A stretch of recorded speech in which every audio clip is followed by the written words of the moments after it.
Hello बच्चों, Justin study care में आपका स्वागत है। आप देख रहे हैं यूट्यूब पर जस्टिन स्टडी केयर। यहाँ कक्षा 8वीं से ध्यान रखिएगा, यहाँ कक्षा 8वीं से कक्षा 10वीं तक का सभी विषयों का समाधान आसान भाषा में मिलता रहता है। यदि आप भी चाहते हैं किसी विषय वस्तु का समाधान सबसे पहले आपको मिले तो इस चैनल को माफ कीजिएगा, यदि आप भी चाहते हैं कक्षा 8वीं से कक्षा 10वीं तक का किसी भी विषय वस्तु का समाधान सबसे पहले आपको मिले तो इस चैनल को सब्सक्राइब अवश्य कर ले और अपने दोस्तों के साथ भी इस क्लास को शेयर कर दे। तो चलिए आज बात करेंगे, खास क्लास होने वाला है। आप लोग ध्यान से देखेंगे इसे और समझेंगे और हो सके तो अपनी नोटबुक में इसे अवश्य रूप से नोट कर लेंगे, क्योंकि आज के क्लास जो होने वाला है बहुत ही ज्यादा महत्वपूर्ण होने वाला है। और आज के क्लास जो होने वाला है बिहार बोर्ड, जैसा कि आपको दिख रहा होगा, बिहार स्कूल एग्जामिनेशन बोर्ड 2026 के लिए। तो आप लोग अभी से कमर कस लीजिए तो आप लोग अभी से कमर कस लेंगे 2026 की तैयारी के लिए। ध्यान रखिएगा, अभी से आज की तैयारी कल का परिणाम आपका तय करेगा, इसलिए आज से ही तैयारी में लग जाए आप लोग। और जिस विषय वस्तु का बात हम आज करने वाले हैं, जैसे कि आपको दिख रहा होगा, वो विषय वस्तु होने वाला है कक्षा 10वीं से भौतिकी, अर्थात जिसे हम अंग्रेजी में फिजिक्स के नाम से भी जानते हैं, जिसे हिंदी में भौतिकी कहते हैं। ठीक है, जिस चैप्टर का हम बात करने वाले हैं वो चैप्टर होने वाला है प्रकाश का परावर्तन। जैसा कि आपको दिख रहा होगा, प्रकाश का परावर्तन, जिसे हम अंग्रेजी में रिफ्लेक्शन ऑफ लाइट के नाम से जानते हैं।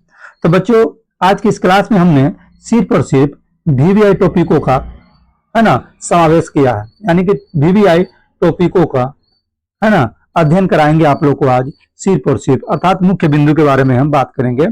और ये सारे के सारे मुख्य बिंदु जो है इस चैप्टर के दृष्टिकोण से काफी ज्यादा महत्वपूर्ण है। तो आप लोग सभी बिंदुओं को ध्यान पूर्वक देखेंगे और हो सके तो अपने नोटबुक में अवश्य रूप से नोट करेंगे, क्योंकि यहाँ से बहुत सारे ऐसे प्रश्न जो है ऑब्जेक्टिव और सब्जेक्टिव दोनों में देखने को मिलेगा। तो आप लोग हो जाइए तैयार। चलिए बिना देरी करते हुए बात कर लेते बारी बारी से सभी महत्वपूर्ण मुख्य बिंदु के बारे में। जैसा कि आपको दिख रहा होगा, सबसे पहले प्रकाश का परावर्तन। यदि आपसे प्रश्न किया जाए कि प्रकाश के परावर्तन से क्या समझते हैं या प्रकाश के परावर्तन क्या है, तो आपका आंसर होना चाहिए प्रकाश के किसी वस्तु से टकरा कर लौटने को प्रकाश का परावर्तन कहते हैं। जैसे कि यदि ये एक वस्तु है, आप लोग मान लीजिए एक वस्तु है, कोई प्रकाश यहाँ पे आ रही है, कोई प्रकाश ऐसे आ रही है और इस वस्तु पर टकरा कर माफ कीजिएगा टकरा कर पुनः ये लौट जाती है, इसे ही हम लोग क्या कहते हैं, प्रकाश का परावर्तन कहते हैं। ध्यान से आप लोग देखेंगे, ये छोटी छोटी बातें हैं, लेकिन ये आपके मार्क बेस के आधार पर काफी ज्यादा महत्वपूर्ण हो जाएगा। चलिए बात करेंगे अगले टॉपिक के बारे में। अगला टॉपिक क्या है, जैसा कि आपको दिख रहा होगा, परावर्तन के नियम, है ना। परावर्तन के नियम क्या है या परावर्तन के नियम हम कहते किसको है। ध्यान से देखेंगे आप लोग, प्रकाश की किरण किसी सतह पर पड़कर जिन नियमों का पालन करते हुए उस सतह से परावर्तित होती है, उन नियमों को परावर्तन के नियम कहते हैं। खास करके इसे आप लोग नोट कर लेंगे, ध्यान रखिएगा, इसे आप लोग मुख्य रूप से नोट अवश्य रूप से करेंगे। परावर्तन के नियम से हम क्या समझते हैं। प्रकाश की किरण किसी सतह पर पड़कर जिन नियमों का पालन करते हुए उस सतह से परावर्तित होती है, उन नियमों को परावर्तन के नियम कहते हैं। इसे आप लोग ध्यान रखेंगे। चलिए बात करते हैं आगे जिस टॉपिक पर हम बात करेंगे, यह बिंदु जो है काफी ज्यादा महत्वपूर्ण बिंदु, ध्यान रखिएगा, यह काफी ज्यादा वीवीआई बिंदु है, ध्यान रखिएगा। बात करेंगे प्रकाश के परावर्तन के नियम। अगर आपसे पूछा जाए प्रकाश के परावर्तन के कितने नियम हैं, तो आप आंसर होना चाहिए प्रकाश के परावर्तन के 2 नियम हैं।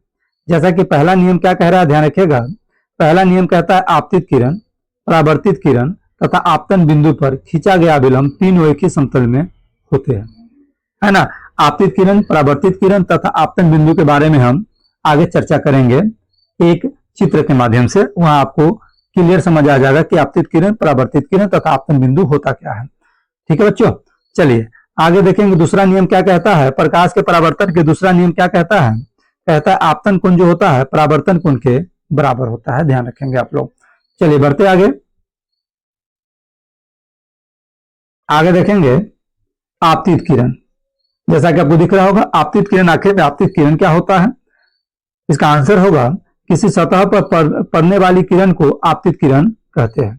आपतित किरण उसे कहते हैं यदि किसी सतह पर कोई किरण पड़ती है, उसे हम लोग आपतित किरण कहते हैं। कहने का मतलब है, यहां से आप लोग देख सकते हैं, किसी सतह पर पड़ने वाली किरण को आपतित किरण कहते हैं। ये छोटा छोटा बातें हैं, ये छोटी छोटी बातें हैं, आप लोग क्या करेंगे, इसे ध्यान रखेंगे। ये ऑब्जेक्टिव में खासम खास, ये छोटी छोटी बातें बच्चों, इसे खासम खास आप लोग क्या करेंगे, ध्यान रखेंगे। ऑब्जेक्टिव में इनमें से बहुत सारे ऐसे प्रश्न हैं जो देखने को मिलेगा। चलिए आगे बात करेंगे। एक नोट पे आप लोग ध्यान रखिएगा, जैसा कि आपको दिख रहा होगा नोट, प्रकाश की किरणें जो है सदैव सीधी रेखा में गमन करती है। इसे मुख्य रूप से आप लोग क्या करेंगे, याद रखेंगे। पूछा जाए प्रकाश की रेखा गमन करती है, ऑप्शन दे देगा सीधी, तिरछी, आड़ी, है ना, टेढ़ी मेढ़ी ऐसे दे देगा। तो ध्यान रखिएगा प्रकाश की किरणें जो है सदैव जो है सीधी रेखा में गमन करती है। चलिए आगे बात करते हैं आपतन बिंदु के बारे में। आपतन बिंदु, जिस बिंदु पर आपतित किरण सतह से टकराती है उसे आपतन बिंदु कहते हैं। इन सबको हम एक चित्र के माध्यम से समझेंगे, आपको पूरा का पूरा समझ आ जाएगा। पहले इसे हम थ्योरी के माध्यम से समझ रहे हैं। जिस बिंदु पर आपतित किरण सतह से टकराती है उसे आपतन बिंदु कहते हैं। चलिए बात कर लेते हैं परावर्तित किरण के बारे में। ध्यान रखेंगे, जिस माध्यम जैसे कि हवा में चलकर आपतित किरण सतह पर आती है उसी माध्यम में लौट गई किरण को परावर्तित किरण कहते हैं। ध्यान रखिएगा, जिस माध्यम में चलकर आपतित किरण सतह पर आती है फिर उसी माध्यम में लौट गई किरण को ही हम लोग क्या कहेंगे, परावर्तित किरण कहेंगे। चलिए ये सब छोटी छोटी बातें आप लोग अवश्य रूप से ध्यान रखेंगे बच्चों। इनमें से बहुत सारे ऐसे प्रश्न है जो ऑब्जेक्टिव में देखने को मिल जाएगा, इसे आप लोग छोटा मोटा बात ना समझे। चलिए आगे देखेंगे आपतित, माफ कीजिएगा, आपतन कोण। चलिए आपतित किरण आपतन बिंदु पर खींचे गए अभिलंब से जो कोण बनती है उसे आपतन कोण कहते हैं। आपतन कोण, आपतित किरण आपतन बिंदु पर खींचे गए अभिलंब से जो कोण बनती है उसे हम लोग आपतन कोण कहते हैं। चलिए आगे बात कर लेते हैं, आगे बात करेंगे परावर्तन कोण के बारे में। आगे बात कर लेते हैं परावर्तन कोण के बारे में। जैसा कि आपको दिख रहा होगा परावर्तन कोण, दिख रहा होगा आपको परावर्तन कोण। परावर्तित किरण आपतन बिंदु पर खींचे गए विलंब से जो कोण बनाती है, कहने का मतलब परावर्तित किरण जो है आपतन बिंदु पर खींचे गए विलंब से जो कोण बनाती है, ध्यान रखिएगा, जो कोण बनाती है उसे परावर्तन कोण कहते हैं। ध्यान रखिएगा, इन सभी टॉपिकों को आप लोग बारीकी से समझ लेंगे और नोट कर लेंगे। हाँ तो बच्चों आइए अब इस तस्वीर के माध्यम से हम समझने की कोशिश करेंगे आपतित किरण क्या है, परावर्तित किरण क्या है, अभिलंब क्या है ना, आपतन कोण क्या है और परावर्तन कोण क्या है, समझने की हम कोशिश करेंगे इस तस्वीर के माध्यम से। जैसा कि ये पिक्चर आपको दिख रहा होगा इस बॉक्स के अंदर, ध्यान से देखेंगे आप लोग। सबसे पहले बात करेंगे इस पिक्चर की। इस पिक्चर जो है इस प्रकार के एक त्रिभुज के शेप में बनी हुई है, ध्यान से देखेंगे आप लोग, ठीक है। चलिए बात करते हैं, सबसे पहले बात करेंगे आपतित किरण के बारे में। आपतित किरण, आखिर इस पिक्चर में आपतित किरण किसे कहेंगे, ध्यान रखिएगा। ए बी जो एक रेखा दिख रही होगी आपको वो आपतित किरण को दर्शाता है, ध्यान रखिएगा।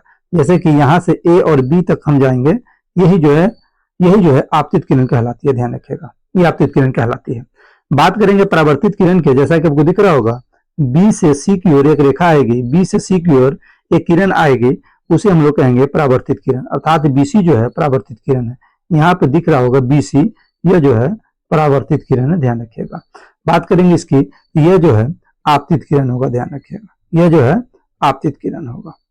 इस प्रकार से हम समझने की कोशिश कर रहे हैं।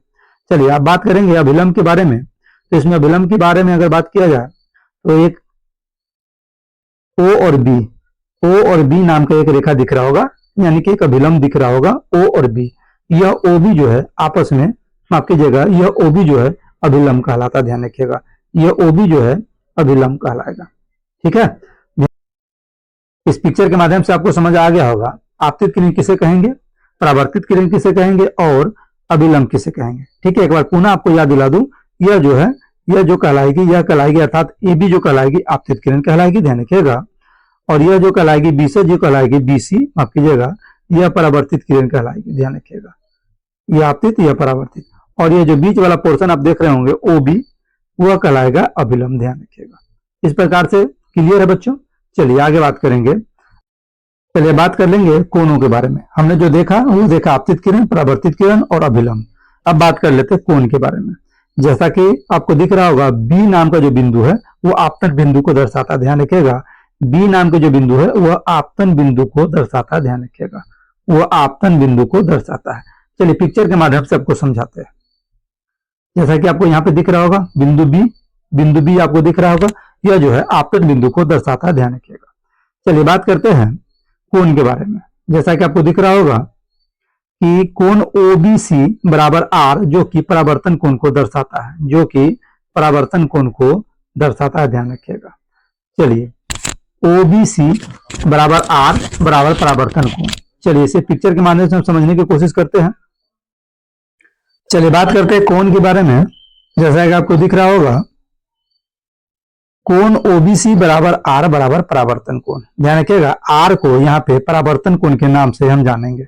R जो है परावर्तन कोण को दर्शाता है, अर्थात OBC से जो एक कोण बनता है R, वह परावर्तन कोण को दर्शाता है। चलिए इसे हम पिक्चर के माध्यम से समझेंगे। चलिए इसे हम पिक्चर के माध्यम से समझते हैं। जैसा कि आपको दिख रहा होगा, O, B और C। O, B और C, OBC एक कोण बनाता है। उस कोण का नाम R दिया गया है और वह R जो है परावर्तित किरण को दर्शाता है। ध्यान रखिएगा, माफ कीजिएगा, परावर्तन किरण को दर्शाता है। माफ कीजिएगा, परावर्तन कोण को दर्शाता है। बाबू माफ करेंगे आप लोग, परावर्तन कोण को दर्शाता है। ध्यान रखिएगा, यह पोर्शन जो है, माफ कीजिएगा आप लोग, यह पोर्शन जो है OBC, यहां से एक कोण बनता है जिसका नाम R है। यह परावर्तन कोण को दर्शाता है, परावर्तन कोण। ठीक है, पिक्चर के माध्यम से आपको ज्यादा बेहतर ढंग से समझने की कोशिश कीजिएगा आप लोग। चलिए अब बात करते हैं कोण OBA बराबर I। ध्यान रखिएगा, कोण OBA मिलकर एक कोण बनाता है। उस कोण का नाम I दिया जाता है। ध्यान रखिएगा, जो कि आपतन कोण कहलाता है। जो कि क्या कहलाता है बाबू रे? आपतन कोण कहलाता है। ध्यान रखिएगा, आपतन कोण कहलाता है। चलिए इसे पिक्चर में समझने की कोशिश करते हैं। OBA, चलिए जैसा कि आपको पिक्चर दिख रहा होगा, यहां से देखेंगे O, B और A। OBA एक कोण बनाता है जिसका नाम I दिया गया है और यह आपतन कोण को दर्शाता है। ध्यान रखिएगा, आपतन कोण को दर्शाता है। इस प्रकार से क्लियर हो गया होगा बच्चों। आपतित किरण किसे कहेंगे, परावर्तित किरण किसे कहेंगे, अभिलंब किसे कहेंगे, आपतन बिंदु किसे कहेंगे, परावर्तन कोण किसे कहेंगे और आपतन कोण किसे कहेंगे। चलिए बढ़ते आगे अगले टॉपिक की ओर। चलिए अगला टॉपिक जैसा कि आपको दिख रहा होगा, ध्यान से देखेंगे, प्रकाश क्या है। ध्यान से देखेंगे, प्रकाश के बारे में आप लोग जान जाइए। प्रकाश क्या है, ध्यान से देखेंगे।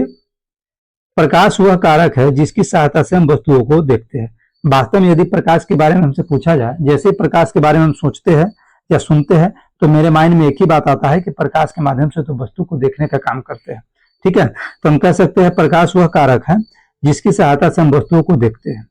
ठीक है, वास्तव में प्रकाश जब वस्तुओं से टकराकर हमारी आंखों तक पहुंचता है तभी हम वस्तुओं को देख पाते हैं। ध्यान रखिएगा, अगर कोई वस्तु, मान लो यह कोई वस्तु है और कोई प्रकाश की किरण यहाँ पे पड़ी और यह टकरा करके हमारी आंखों तक, ध्यान रखिएगा, यह टकरा करके हमारी आंखों तक पहुंचेगी तभी हम उस वस्तु को देख पाएंगे।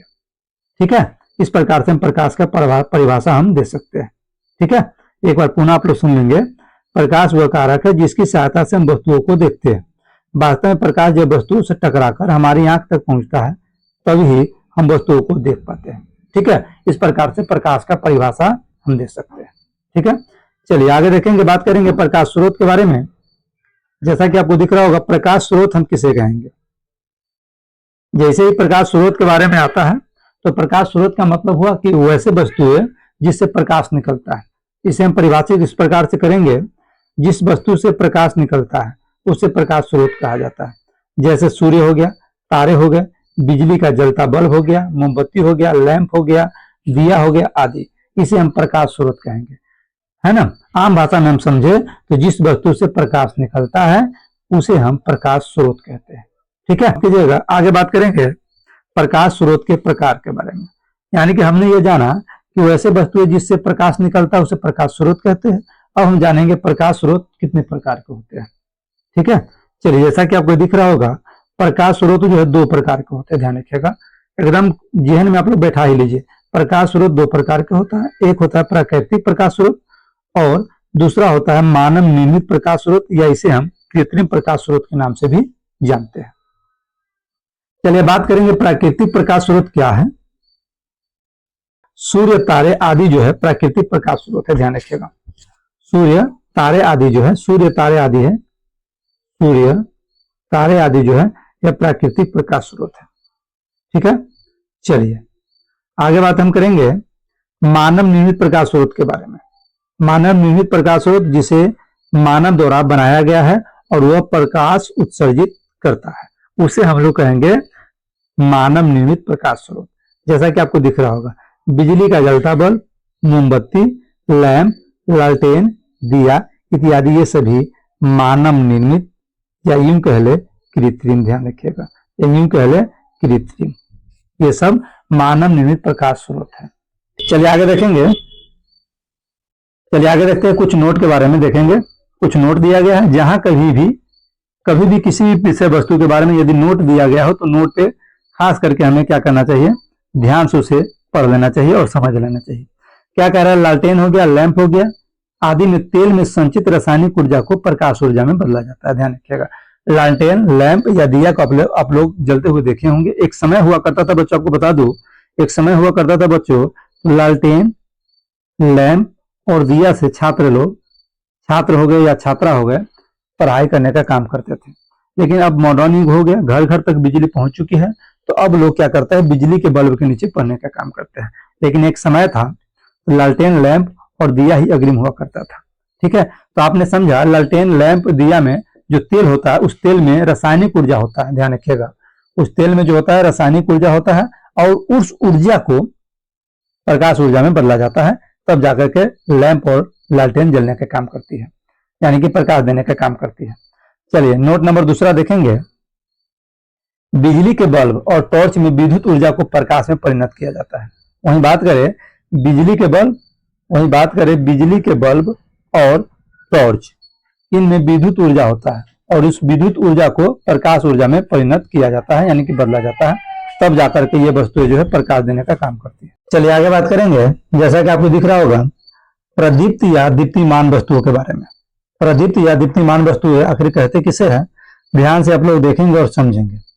कुछ वस्तुएं प्रकाश उत्सर्जित करती हैं, उसे प्रदीप्त वस्तुएं कहते हैं, जैसे सूर्य, बिजली का जलता बल्ब, जलती मोमबत्ती, लालटेन, लैंप, दिया आदि। ध्यान रखिएगा, कहने का मतलब हुआ कि वह वस्तुएं या वैसे वस्तुएं जो प्रकाश उत्सर्जित करती है, अर्थात प्रकाश उत्सर्जित करती है यानी कि प्रकाश देती है ना, उसे हम लोग क्या कहेंगे, प्रदीप्त या दीप्तिमान वस्तु कहेंगे। ध्यान रखिएगा, जैसे में हम कह सकते हैं सूर्य यानी कि यह प्रकाश देने का काम करती है। बिजली का जलता हुआ बल्ब, माफ कीजिएगा यहाँ पे जलता गलत लिखा गया है, ध्यान रखिएगा, जलता बल्ब, जलती मोमबत्ती, लालटेन, लैंप, दिया आदि, ये सभी वस्तुएं जो है प्रदीप्त वस्तुएं। क्यों?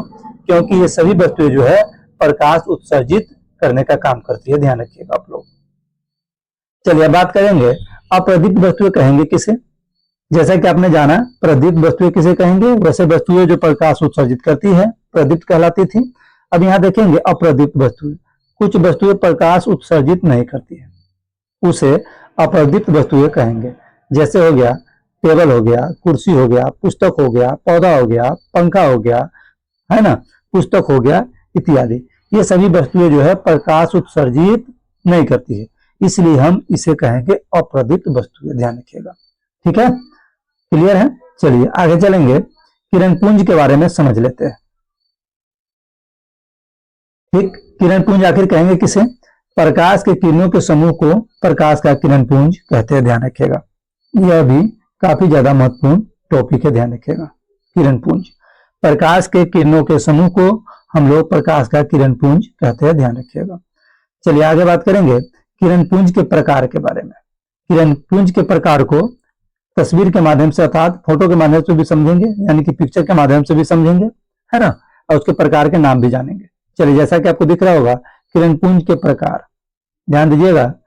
किरण पुंज मुख्यतः 3 प्रकार के होते हैं। एक होता है अपसारी किरण पुंज, दूसरा होता है समानांतर किरण पुंज, माफ कीजिएगा समांतर किरण पुंज, और तीसरा होता है अभिसारी किरण पुंज। इस प्रकार से हमने जाना किरण पुंज 3 प्रकार की होती है, अपसारी किरण पुंज, समांतर किरण पुंज और अभिसारी किरण पुंज। इसे पिक्चर के माध्यम से समझने का काम करेंगे। चलिए जैसा कि आपको दिख रहा होगा पिक्चर, यह तस्वीर आपको दिख रहा होगा, यह तस्वीर जो है अपसारी किरण पुंज को दर्शाने का काम करती है। यह जो है इसमें क्या है, एक बिंदु स्रोत से प्रकाश निकलकर फैलती चली जाती है, जैसा कि आपको दिख रहा होगा। एक बिंदु स्रोत से प्रकाश की किरणें निकलकर चारों दिशाओं में फैलती चली जाती है, यह है अपसारी किरण पुंज। समानांतर किरण पुंज में क्या है, किरणें जो है एक समांतर, है ना, एक समांतर चलती है, जैसा कि आपको दिख रहा होगा। चलिए अभिसारी किरण पुंज में क्या होता है ना, कोई भी किरणें जो है कहीं से भी आकर एक बिंदु स्रोत पर आकर के क्या होती है, मिल जाती है। यह अभिसारी किरण पुंज कहलाती है, ध्यान रखिएगा। इस प्रकार से हमने पिक्चर से समझने की कोशिश किया था कि समांतर किरण पुंज और अभिसारी किरण पुंज और अपसारी किरण पुंज को किस प्रकार से हम दर्शाएंगे। ठीक है, यह जो आपको दिख रहा होगा अपसारी किरण पुंज को दर्शा रहा है, यह जो दिख रहा है आपको समांतर किरण पुंज को दर्शा रहा है, और यह जो दिख रहा है आपको ये अभिसारी किरण पुंज को दर्शाने की काम कर रहा है। ठीक है, इस प्रकार से हम समझेंगे। ठीक है, तो प्रकाश के किरणों के समूह को हम लोग किरण पुंज कहते हैं। किरण पुंज 3 प्रकार का होता है, अपसारी, समांतर और अभिसारी। चलिए आगे बात करेंगे। आगे हम बात करेंगे इस टॉपिक पे। वो टॉपिक काफी ज्यादा महत्वपूर्ण टॉपिक है, ध्यान से देखेंगे आप लोग। क्या कह रहा है, पारदर्शी पदार्थ। ध्यान से देखिएगा, वे पदार्थ जिनसे होकर प्रकाश आसानी से पार कर जाता है पारदर्शी पदार्थ कहलाते हैं। जैसे कांच, पानी, हवा आदि पारदर्शी पदार्थ है। पारदर्शी के पदार्थ कहने का मतलब हुआ कोई वस्तु है, मान लो कोई वस्तु है बुआ बाबू रे, मान लो ये कोई वस्तु है और कोई प्रकाश जो है इसमें आसानी से पार कर जाता है। यहाँ पे कोई वस्तु रखी है, इस वस्तु से पार करके इस वस्तु को हम यदि देख लेंगे, यानी कि इससे पार हो गया प्रकाश की किरणें, तो समझिए यह पारदर्शी है। क्या है, पारदर्शी है। ठीक है, तो हमने समझा कि वे पदार्थ जिनसे होकर प्रकाश आसानी से पार कर जाता है पारदर्शी पदार्थ कहलाते हैं। जैसे कांच हो गया, पानी हो गया, हवा हो गया, ये सभी पारदर्शी पदार्थ है। चलिए आगे बात कर लेते हैं पारभासी पदार्थ के बारे में। चलिए आगे बात करते हैं पारभासी पदार्थ के बारे में। पारभासी, ठीक है, देखेंगे वे पदार्थ जो उन पर पड़ने वाले प्रकाश के एक छोटे से भाग को ही अपने में से होकर जाने देते हैं पारभासी पदार्थ कहलाते हैं। जैसे घिसा हुआ कांच, तेल लगा कागज, बैलून का रबर, आंख का पलक, रक्त, दूध, घना धुआं, हल्के बादल, कुहासा इत्यादि।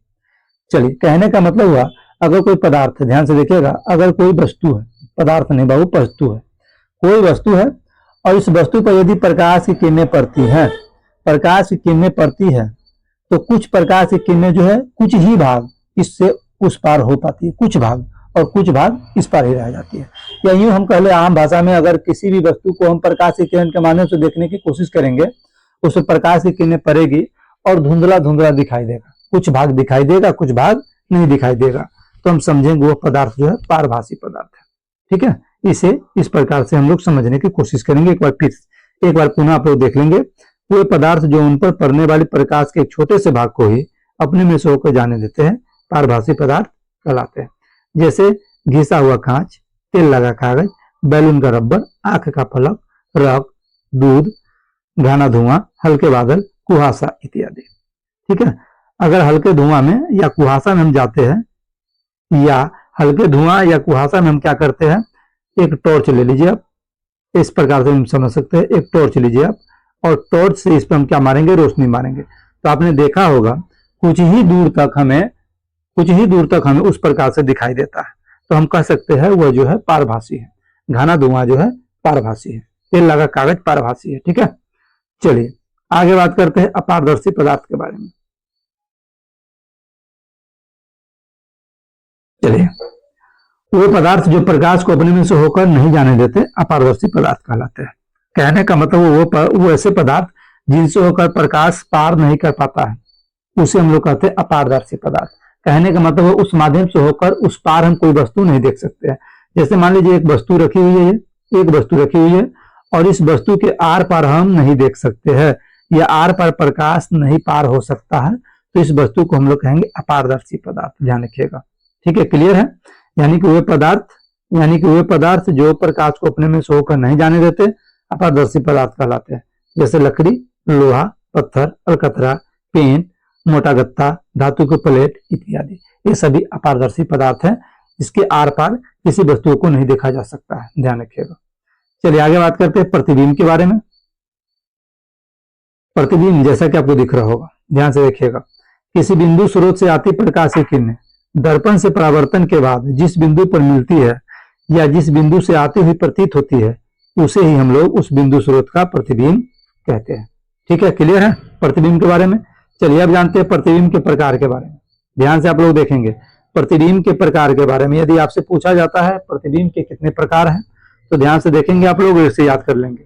प्रतिबिंब 2 प्रकार के होते हैं, वास्तविक प्रतिबिंब और काल्पनिक प्रतिबिंब। काल्पनिक प्रतिबिंब को एक और नाम से जाना जाता है जिसे कहते हैं आभासी प्रतिबिंब। ठीक है, क्लियर है बच्चों। प्रतिबिंब के दो प्रकार होते हैं, वास्तविक प्रतिबिंब और काल्पनिक प्रतिबिंब, और काल्पनिक प्रतिबिंब को ही आभासी प्रतिबिंब के नाम से जानते हैं। चलिए आगे बात करेंगे बच्चों कि वास्तविक प्रतिबिंब आखिर है क्या। ध्यान रखिएगा, किसी बिंदु स्रोत से आती प्रकाश की किरण दर्पण से परावर्तन के बाद जिस बिंदु पर वास्तव में मिलती है उसे उस बिंदु स्रोत का वास्तविक प्रतिबिंब कहते हैं। ध्यान रखिएगा इस बात को खास करके। चलिए बात कर लेते हैं काल्पनिक प्रतिबिंब या आभासी प्रतिबिंब के बारे में। ध्यान से देखेंगे आप लोग, किसी बिंदु स्रोत से आती प्रकाश की किरण परावर्तन के बाद जिस बिंदु से आती हुई प्रतीत होती है उसे उस बिंदु स्रोत का आभासी प्रतिबिंब कहते हैं।